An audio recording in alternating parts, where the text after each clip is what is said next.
Hi everyone, this is Ebin Shea from Evika. ഇന്നത്തെ നമ്മുടെ apple news table നമ്മൾ സംസാരിക്കാൻ പോകുന്നത് ലാസ്റ്റ് വീക്കിൽ നടന്ന എല്ലാ പുതിയ ആപ്പിളിൻ്റെ ന്യൂസുകളും അതേപോലെ അപ്ഡേറ്റ്സുമാണ്. സോ ഈ ഒരു വീഡിയോ തുടങ്ങുന്നത് തൊട്ട് മുമ്പായിട്ട് എന്തായാലും നമ്മുടെ ചാനൽ സബ്സ്ക്രൈബ് ചെയ്യുക, ഈ ഒരു വീഡിയോ ലൈക്ക് ചെയ്യുക, നമ്മളെ കട്ടൊക്കെ സപ്പോർട്ട് ചെയ്യുക. നിങ്ങളാണ് നമ്മുടെ ബലം എന്ന് പറയുന്നത്. സോ എന്തായാലും സപ്പോർട്ട് ചെയ്യുക. തുടക്കം നമ്മുടെ ഈ പറഞ്ഞ സോഫ്റ്റ്വെയർ അപ്ഡേറ്റ്സിന് സ്റ്റാർട്ട് ചെയ്യാം. iOS 18-ൻ്റെയും iOS 18.1-ൻ്റെയും ഒരു പുതിയ ബേറ്റ ആപ്പിൾ റിലീസ് ചെയ്യുന്നുണ്ട്. ഈ പറഞ്ഞ ബേറ്റ 6-ലും iOS 8 ബേറ്റ 6-ലും അതേപോലെ iOS 18.1 ബേറ്റ 2-ലും ആകെ വന്നിരിക്കുന്ന മാറ്റം ആപ്പിൾ ഇൻ്റലിജൻസിൽ Type 2 Siri എന്ന ഓപ്ഷൻ വന്നിട്ടുണ്ട്. വേറെ ഒരു മാറ്റങ്ങളും രണ്ട് അപ്ഡേഷനിലും വന്നിട്ടില്ല. ഇതിൻ്റെ ഒരു ഡീറ്റെയിൽഡ് വീഡിയോ നമ്മുടെ ചാനൽ ചെയ്തിട്ടുണ്ട്. വീഡിയോ ലിങ്ക് തൊട്ടത് കൊടുത്തേക്കാം. അതേപോലെ iOS 17.6.1 എന്നൊരു അപ്ഡേഷൻ റിലീസായിട്ട് കുറേയധികം കൂട്ടുകാർ പേഴ്സണലി അതേപോലെ കമൻ്റ് ആയിട്ടും ചോദിക്കുന്നതാണ് ഡിസ്പ്ലേ ഇഷ്യൂ എന്ന് പറയുന്നത്. ഐഫോണിൽ ഡിസ്പ്ലേ ഇഷ്യൂ ഇപ്പോൾ വരുമോ ഇല്ലയെന്ന് പറയുന്നത്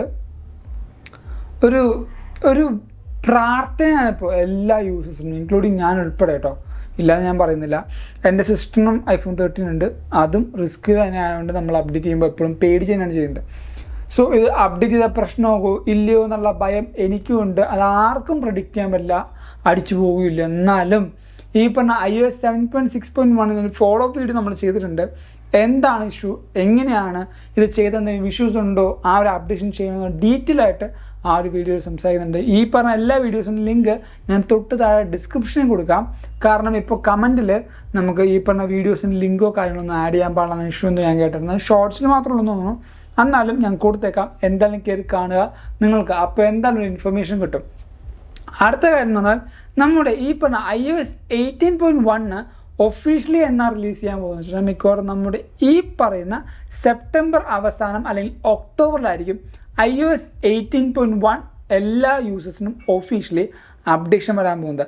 ആ ഒരു അപ്ഡേഷനിൽ NFC തേർഡ് പാർട്ടി ആപ്ലിക്കേഷന് വേണ്ടി അല്ലെങ്കിൽ തേർഡ് പാർട്ടി കമ്പനീസിനും ഡെവലപ്പേഴ്സിനും വേണ്ടി ഓപ്പൺ ചെയ്യുന്നത് നമുക്ക് കിട്ടിയിരുന്ന ന്യൂസ്. ഇപ്പോൾ EU മാത്രമാണ് ആപ്പിൾ NFC ഓപ്പൺ ചെയ്തിട്ടുള്ളൂ. അത് വേൾഡ് വൈഡ് ആയിട്ട് ആപ്പിൾ ഓപ്പൺ ചെയ്ത് കൊടുക്കും. പക്ഷേ ഇന്ത്യ ഇപ്പോൾ കറൻ്റ് ആ ലിസ്റ്റിലില്ല. അതേപോലെ നമ്മുടെ UK, USA, കാനഡ അങ്ങനെ കുറച്ച് രാജ്യങ്ങൾ മാത്രമേ ഉള്ളൂ. അതിൽ ഇന്ത്യ ഇപ്പോഴും വന്നിട്ടില്ല. എന്നാലും നമ്മുടെ എല്ലാവരുടെയും ശുഭാപ്തി വിശ്വാസം iOS 18 കഴിഞ്ഞ iOS 18.2 ഒക്കെ ആകുമ്പോഴത്തേക്കും ഇന്ത്യയിലേക്കും ആ ഡെവലപ്പേഴ്സിന് ഓപ്പൺ ചെയ്യുകയാണെങ്കിൽ NFC യൂസ് ചെയ്യുമ്പോൾ നമുക്ക് ഈ പറയുന്ന കാർഡ് ആക്സസ് ചെയ്യാം, ആപ്പിൾ പേ നമുക്ക് യൂസ് ചെയ്യാം. ഈ കാര്യങ്ങളെല്ലാം നമ്മുടെ ഇന്ത്യയിലേക്കും വരും. ഗൂഗിൾ പേയിലൊക്കെ കാർഡ് വെച്ച് നമുക്ക് പേയ്മെൻറ്റ് ചെയ്യാൻ പറ്റുന്ന ഓപ്ഷൻസും ബാക്കി കാര്യങ്ങളെല്ലാം ആപ്പിൾ യൂസേഴ്സിനും ഇന്ത്യയിലുള്ള ആപ്പിൾ യൂസേഴ്സിനും വരും. അങ്ങനെ വരുമ്പോൾ നല്ല രീതിക്കുള്ള ഒരു പേയ്മെൻറ്റ് എന്താ പറയുക എക്സ്പീരിയൻസ് നമുക്ക് കൂട്ടാൻ പറ്റും. ആപ്പിൾ വാച്ച് നമുക്ക് പേയ്മെൻറ്റ് ചെയ്യാൻ ഉപയോഗിക്കാം. അങ്ങനെ കുറേയധികം കാര്യങ്ങൾ ഇന്ത്യയിലേക്ക് വരും. അങ്ങനെ വരികയാണെങ്കിൽ ആപ്പിൾ യൂസേഴ്സിന് നല്ല രീതിക്കുള്ള പറഞ്ഞു വന്നത് ഈ പറഞ്ഞ NFC ഓപ്പൺ ചെയ്യുകയാണെങ്കിൽ ആപ്പിൾ വാച്ച് യൂസേഴ്സിനും ഐഫോൺ യൂസേഴ്സിനും ഇന്ത്യയിലുള്ളവർക്ക് നല്ല രീതിക്ക് ആ ഒരു എക്സ്പീരിയൻസ് കൂട്ടാൻ പറ്റും. ആൻഡ് നമ്മുടെ വീട്ടുകാർ ആരെങ്കിലും വിളിക്കുകയാണെങ്കിൽ തിരക്കില്ലെങ്കിൽ എന്തായാലും എടുക്കുക, എന്തായാലും എമർജൻസി ഉണ്ടാവും. പറഞ്ഞത് മാത്രമേ ഉള്ളൂ. ഇനി അടുത്ത കാര്യം, അതോടൊപ്പം ഈ പറഞ്ഞ August 15 നമുക്ക് ഇൻഡിപെൻഡൻസ് ഡേ ആയിരുന്നു. എല്ലാവർക്കും belated happy independence day wishes. And പക്ഷേ ആസ് എ ആപ്പിൾ യൂസർ അല്ലെങ്കിൽ ആപ്പിൾ ലവർ നമ്മളെപ്പോലത്തെ ആൾക്കാർക്ക് നോക്കുകയാണെങ്കിൽ iMacന് 26 വയസ്സായിട്ടുണ്ട് ഈ പറയുന്ന August 15 ആകുമ്പോഴത്തേക്കും. എന്ന് പറയുമ്പോൾ ഈ പറഞ്ഞ പേഴ്സണൽ കമ്പ്യൂട്ടർ അല്ലെങ്കിൽ PC-യിൽ ഇത്രയും വലിയ റെവല്യൂഷൻ കൊണ്ടുവന്ന വേറൊരു പ്രൊഡക്റ്റ് നമുക്ക് കാണാൻ പറ്റില്ല. അത് അത്രയും നല്ലൊരു റെവല്യൂഷനാണ് MacBook അല്ലെങ്കിൽ iMac എന്ന് പറഞ്ഞ ആ ഒരു ഡിവൈസ് കൊണ്ടുവന്നത്. PC ലോകത്ത് ഇത്രമാത്രം മാറ്റങ്ങളും ബാക്കി കാര്യങ്ങളും കൊണ്ടുവരാൻ പറ്റുമെന്നും ട്രാൻസ്പെറൻ്റ് ആയ ബോഡി എന്നിങ്ങനെ പല കാര്യങ്ങളും കൊണ്ടുവന്നത് ഈ പറഞ്ഞ iMacൽ സ്റ്റീവ് ജോബ്സാണ്. ഈ ഒരു MacBookൻ്റെ ട്രാൻസ്പെറൻറ്റ് ബോഡി പറഞ്ഞപ്പോഴാണ് ഈ ഒരു കഴിഞ്ഞു പോയ MacBookൻ്റെ അല്ലെങ്കിൽ iMacൻ്റെ സെയിം മോഡൽ എടുത്തുകൊണ്ട് പുതിയ ഒരു smart home hub apple plan ചെയ്യുന്നത്. 2026-2027 ടൈമിൽ ഞാൻ നേരത്തെ പറഞ്ഞ iPadഉം ഹോം പോഡും വെച്ചുകൊണ്ട് ഒരു പുതിയ ആ ഒരു ഹോം സ്മാർട്ട് അല്ലെങ്കിൽ smart home hub apple introduce ചെയ്യും. അതിൽ ആപ്പിൾ ഇൻ്റലിജൻസും 8GB റാമും ബാക്കി ഹോം കൺട്രോളും എല്ലാം വരും. ഏകദേശം ലെസ് ദാൻ $1,000 അടിയിലായിരിക്കും ഈ പറയുന്ന സ്മാർട്ട് ഹബ്ബ് അല്ലെങ്കിൽ സ്മാർട്ട് ഹോം നമുക്ക് വരാനുള്ള ചാൻസ്. ഫേസ് ടൈമും ബാക്കി എല്ലാ ഫീച്ചേഴ്സും ഉണ്ടാവും. അതൊരു റോബോട്ടിക് ആമിലായിരിക്കും വരുന്നത്. ഇപ്പോൾ ഈ പറഞ്ഞ iPad M1 സ്റ്റേജ് മാനേജേഴ്സ് ഉണ്ട്. ആ സ്റ്റേജ് മാനേജർ പറഞ്ഞാൽ ഇപ്പോൾ ഒരാൾ വരുമ്പോൾ അയാൾ എങ്ങോട്ടും മൂവ് ചെയ്യുന്നോ അതനുസരിച്ച് ക്യാമറ പോകും. സെയിം സ്പെക്ക് ആയിരിക്കും. ഇപ്പോൾ iPad ഇങ്ങനെ വെക്കും, അതിനുശേഷം ഒരു റോബോട്ടിക് ആം ഉണ്ടാവും.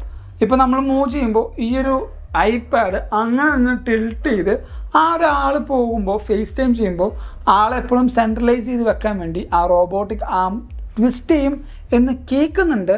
അതിലെത്രത്തോളം വിശ്വാസം അല്ലെങ്കിൽ എത്രത്തോളം അത് പ്രാക്ടിക്കലി കൊണ്ടുവരാൻ പറ്റുന്ന എനിക്കറിയില്ല. കാരണം അങ്ങനെ തന്നെയാണെങ്കിൽ ഈ പറഞ്ഞ റോബോട്ടിക് ആമിൽ മോട്ടർ വെക്കണം, അല്ലെങ്കിൽ ക്യാമറ ചിലപ്പോൾ ചെറുതായിട്ടൊന്ന് ഫേസ് ടൈമിൽ കൂടെ ട്വിൽട്ട് ചെയ്യും.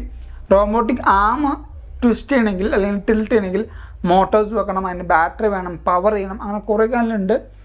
പ്രാക്ടിക്കലി പോസിബിൾ ആകും, പക്ഷെ അതിന് ഈ പറഞ്ഞ $1,000 അണ്ടറിൽ വരുമെന്ന് ഒരു ഡൗട്ടുണ്ട്. അടുത്തൊരു കാര്യം, കഴിഞ്ഞ ദിവസം ആപ്പിൾ ഒരു വീഡിയോ ഇട്ടു, ഒരു പരസ്യം, ദ റിലേ എന്ന് പറഞ്ഞിട്ട്. അതിൻ്റെ ഷോർട്സിന് അപ്പം തന്നെ ഇട്ടു. ആ വീഡിയോ കണ്ട് കഴിയുമ്പോൾ തന്നെ ഒരു ഷോർട്സ് ഇട്ടു. ആ ഒരു പരസ്യം നിങ്ങൾ കണ്ടില്ലെങ്കിൽ എന്തായാലും കണ്ടുപോകുക. ആപ്പിളിൻ്റെ ഒഫീഷ്യൽ പേജിൽ, യൂട്യൂബ് പേജിൽ അതിട്ടുണ്ട്. ഡിസബിലിറ്റീസ് ഉള്ളവരെയും അതേപോലെ ഡിസബിലിറ്റീസ് ഇല്ലാത്തവരെയും ഒരേപോലെ ഒരു കുറച്ച് കാര്യങ്ങളിൽ നമ്മൾ സ്പോർട്സിലാണെങ്കിൽ കുറച്ച് ആക്ടിവിറ്റീസ് നമ്മൾ ഒരേപോലെ ചലഞ്ച് ചെയ്തിട്ട് ഇവരുടെ രണ്ടുപേരുടെയും കേപ്പബിലിറ്റീസും ഈ രണ്ട് തരം ആൾക്കാർക്കും ആപ്പിൾ പ്രൊഡക്റ്റ് വെച്ചുള്ള യൂസേജും ഒരു ബ്യൂട്ടിഫുൾ ആഡാണ്. മോട്ടിവേഷൻ. അത് കാണുമ്പോൾ നമ്മൾ ചിന്തിക്കും നമുക്ക് വർക്കൗട്ട് ചെയ്യണം, നമുക്ക് നമ്മുടെ ബോഡി നോക്കണം, അവരെത്രയും ചെയ്യുന്നു, നമുക്കെന്താ ചെയ്യാൻ പറ്റും. ആ ഒരു മോട്ടിവേഷൻ അല്ലെങ്കിൽ ആ ഒരു എനിക്ക് ആ ഒരു വീഡിയോ ഭയങ്കരമായിട്ട് ഇഷ്ടപ്പെട്ടു. അതുകൊണ്ടാണ് അപ്പോൾ തന്നെ ഞാൻ ആ വീഡിയോ എടുത്തിട്ട് ഒന്ന് കണ്ടു നോക്ക്. സൂപ്പറാണ് ആ വീഡിയോ. പേഴ്സണലി എനിക്ക് ഇഷ്ടപ്പെട്ടുകൊണ്ട് ഞാൻ പറഞ്ഞത്. ആപ്പിളിൻ്റെ ഓരോ ആഡും അത് എത്രമാത്രം വർക്ക് ചെയ്യുന്നുണ്ട് ഇല്ല ഞാൻ പറയില്ല, പക്ഷേ ഹെൽത്തിനെ ഇത്രമാത്രം ഫോക്കസ് ചെയ്യുന്ന ഒരു കമ്പനി എൻ്റെ അറിവിൽ വേറെ ഇല്ല. നമ്മുടെ heart beat, blood oxygen, ECG, AFib, ഇപ്പോൾ വരാൻ പോകുന്ന കുറച്ച് ഹെൽത്ത് ഫീച്ചേഴ്സ് ഉണ്ട്, സ്ലീപ്പ് ആപ്നിയ, അങ്ങനെ കുറേയധികം കാര്യങ്ങൾ. നമ്മുടെ എന്താ പറയുക steadiness, walking steadiness, heart fall. നമ്മുടെ ഞാൻ ഒരു വട്ടം ന്യൂസിൽ പറഞ്ഞതാണ്, ഓസ്ട്രേലിയ ഒരാൾ കടലിൻ്റെ അടിയിലല്ല, നമ്മുടെ ഈ പറഞ്ഞ എന്താണ് സർഫിങ് ചെയ്യുമ്പോൾ ടൈഡ്സ് വന്നിട്ട് കുറച്ച് ഇഷ്യൂസ് ഉണ്ടാക്കി, തിരമാലകൾ വന്നിട്ട് കുറച്ച് ഇഷ്യൂസ് ഉണ്ടാക്കി. അയാൾ ആപ്പിൾ വാച്ച് അൾട്ര കെട്ടിയോണ്ട് എമർജൻസി എസ്സോസ് ആയിട്ട് യൂസ് ചെയ്യാനും കുറേ ആൾക്കാരൊന്ന് റെസ്ക്യൂ ചെയ്യാനും പറ്റി. അങ്ങനെ കുറേയധികം ലൈഫ് സേവിങ് ആയിട്ടുള്ള മൊമെൻറ്റ്സ് ആപ്പിൾ വാച്ച് ചെയ്തിട്ടുണ്ട്, ഐഫോൺ ചെയ്തിട്ടുണ്ട്. അങ്ങനെ നോക്കുമ്പോൾ ഹെൽത്തിനെ നല്ല രീതിക്ക് കോൺസെൻട്രേറ്റ് ചെയ്യുന്ന ഒരു കമ്പനി ആപ്പിൾ തന്നെയാണ്. അതിന് വേണ്ടിയുള്ള ആഡും അവർ കൊടുക്കാറുണ്ട്. എനിക്ക് അത്രമാത്രം ഇഷ്ടപ്പെട്ടെന്നാണ് ഞാൻ പറഞ്ഞത്. ആ ഒരു ആഡ് ബ്യൂട്ടിഫുള്ളായിട്ട് ആപ്പിൾ ചെയ്തിട്ടുണ്ട്. കണ്ടില്ലെങ്കിൽ എന്തായാലും കണ്ടു നോക്കാം.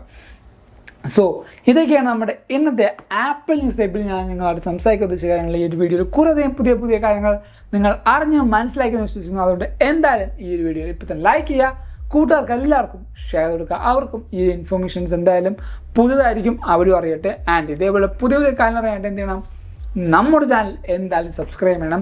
തൊട്ട് താഴത്തുള്ള സബ്സ്ക്രിപ്ഷൻ ബട്ടൺ അമർത്തി പ്രസ് ചെയ്ത് പൊട്ടിച്ച് അതേപോലെ ആ ഒരു ബെല്ലൈക്കനൊക്കെ ചവിട്ടി പൊട്ടിക്കുക. എന്തെങ്കിലും ചെയ്താലും നമ്മളെ ഫോളോ ചെയ്യുക. നിങ്ങളാണ് നമ്മുടെ ബലം എന്ന് പറയുന്നത്. സോ എന്തായാലും നിങ്ങളുടെ സപ്പോർട്ട് നമുക്ക് വേണം.